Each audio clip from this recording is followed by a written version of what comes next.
हर महादेव। जन्म कुंडली आपकी विश्लेषण हमारा प्रोग्राम आप सभी का स्वागत है। आज हम एक और जन्म कुंडली का विश्लेषण करेंगे।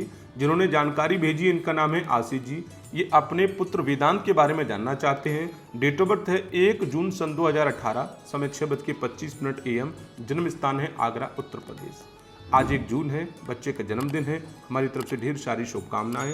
इस डेट ऑफ बर्थ के आधार पर जन्म कुंडली को बनाकर विश्लेषण किया जाए तो बच्चे का जन्म का वार शुक्रवार निकलता है। कृष्ण पक्ष में जेठ मास तृतीया के दिन बच्चे का जन्म निकल के आ रहा है। ताम्र पायला है। उत्तरा आषाढ़ा नामक नक्षत्र के प्रथम चरण में बच्चे का जन्म हुआ है।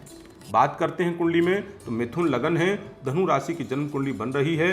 अब कुंडली के लगन पेज में ग्रहों की प्लेसमेंट की बात कर लेते हैं तो सर्वप्रथम कुंडली के द्वादश भाव में सूर्य के साथ बुध आदित्योग बना के बैठे हैं। इसके आधार पर बच्चों को विद्या स्थान परिवर्तन करके प्राप्त होती है और जब कैरियर का समय आता है तो कैरियर भी स्थान परिवर्तन करके ही सेटल होता है। दूसरी बात, इस कुंडली के केंद्र में पंचम घर के मालिक शुक्र केंद्र में विराजमान है। ऐसे बच्चे बचपन से ही अपनी तरफ लोगों को अट्रैक्टिव करना प्रारंभ कर देते हैं क्योंकि शुक्र की खासियत है। और दूसरी बात, शुक्र यदि केंद्र में बैठा हो तब ऐसे बच्चों के अंदर परमात्मा की कृपा से कोई दिव्य योग होता है जिसे हम कलात्मक क्षेत्र कहते हैं, जैसे डांसिंग, सिंगिंग या अन्य कोई कलात्मक क्षेत्र इस बच्चे के अंदर पाया जा सकता है। पंचम भाव में बात करते हैं तो बृहस्पति की प्लेसमेंट है। कुंडली में बृहस्पति पंचम घर में अच्छे नहीं माने जाते, खास करके शुक्र का स्थान है। बृहस्पति स्थान हानि करो जीवा। इस बच्चे को पेट से संबंधित कोई समस्या बन सकती है, ध्यान रखने की आवश्यकता है। बहुत जल्दी नजर आदि लग जाए उस पर भी थोड़ा सा ध्यान रखिएगा।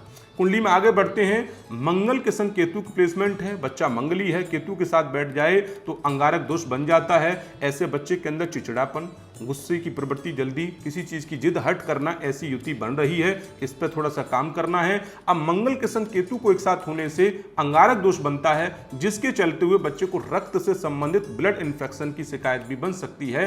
कम उम्र में किसी बड़ी बीमारी से रक्त से संबंधित गुजरना पड़ जाए, ऐसा योग इस बच्चे की कुंडली बन रहा है। विशेषतः 10 वर्ष तक ध्यान देने की आवश्यकता है। कुंडली के 9वें स्थान के मालिक शनि हैं। चंद्रमा के साथ सप्तम घर में बैठे हैं, जिसे विषयोग कहते हैं। यहाँ ये अभी तो कोई विशेष दुष्प्रभाव नहीं प्रदान कर रहे हैं, लेकिन 12 वर्ष के बाद में इनका प्रभाव बनना प्रारंभ हो जाएगा, तो इसका भी ध्यान रखने की आवश्यकता है। इस विषयोग को अच्छा नहीं माना जाता है। अब कुंडली में महादशा की बात करते हैं तो शुक्र की महादशा चल रही है।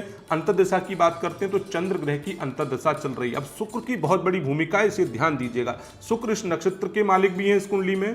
शुक्र केंद्र में भी बैठे हैं। शुक्र पंचम घर के मालिक है और शुक्र की महादशा भी चल रही है। तो 4 डायरेक्शन से हम देखते हैं तो शुक्र इस कुंडली में बहुत बड़ी भूमिका निभाते हैं। तो इनके लिए यदि उपाय किया जाए तो बच्चा अपने जीवन में वाकई में जिस कला को लेकर पैदा हुआ है वो कला जल्दी निकल सकती है। उसे ढूंढने में ज्यादा आपको समय नहीं लगेगा।